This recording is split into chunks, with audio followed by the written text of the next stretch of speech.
Hello, now what we're going to be looking at today is the connection or disconnection of these type of radiator valves. Now this one in particular is a TRV or a thermostatic radiator valve. This type here is a normal wheelhead valve with a chrome body. There are two nuts on a radiator valve. One is the inlet nut at the bottom here, which takes in the pipe, could be 8, 10, 15 mil. The other connection is the one in between the valve and the radiator. This is the valve union nut. So typically what somebody would use is a shifting spanner, adjusting spanner like this to go into the nuts, which is quite reasonable, I suppose. Now I want to talk about this nut in particular here.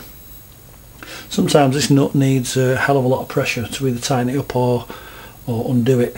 So you want to take your radiator off for decorating or tiling or for whatever reason, flushing it out. You have to disconnect undo this nut here. Now if you can see, if you're putting the pressure to undo that one, you have to push it down. It's critical that you hold the valve in place, because if you don't, what will happen, that valve will tend to rotate and cause a problem in the inlet nut here. So it's critical that you hold that still.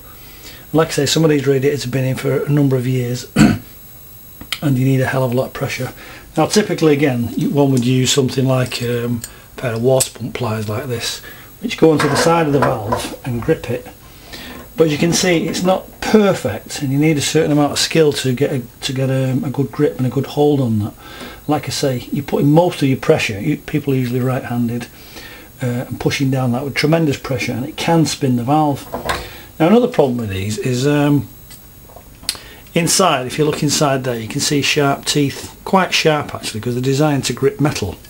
Now if you've got a nice chrome bodied valve like that and you're gripping it quite hard, you'll actually cause teeth marks in the chrome body itself, which if you're a professional you certainly don't want to do that, because your customer will have something to say about it. So we're going to get rid of these. What we're going to use out of this kit is these tools. Now this is the rad spanner, which is specifically designed to fit perfectly over the nuts, like so. It's quite a nice tight fit, that. And this is called the rad wrench. This is the more important part. Now there's two sides to this. One is a thinner side, which fits, as you can see there, over a standard wheel valve, like so.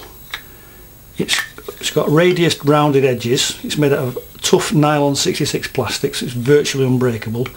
It gets an excellent grip onto the valve, and it does not mark it. No matter how much pressure on it, it does not mark it. So what I'm going to show you is I'm going to disconnect this valve here using the TRV end of the rad wrench. So that simply slots over the side of the valve like that, and because I'm pushing that down, I want to pull that up, and I can put massive pressure on this now. All I'm going to do is pull it up like that. So pull that up and push that down. There you go.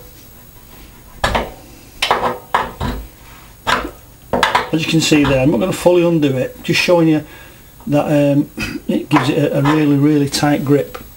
I'll do it in the opposite direction now. I'll tighten it up, which means you have to pull the rad wrench in a down position, like so. And I'll really tighten this up now and show you the power that you can get.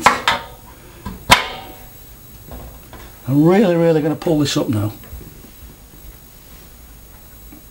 And as you can see there, it's held it absolutely perfectly, absolutely straight. So what you have is this is actually called the union splitter kit. You get the rad spanner, two ends. One's for the half-inch nuts, and the other one's for the bigger 3/4 nuts, which you do get on some valves. So you get that, and you get the rad wrench as well. So I recommend, if you're going to be changing or disconnecting radiator valves, to get hold of this kit. Thanks for watching.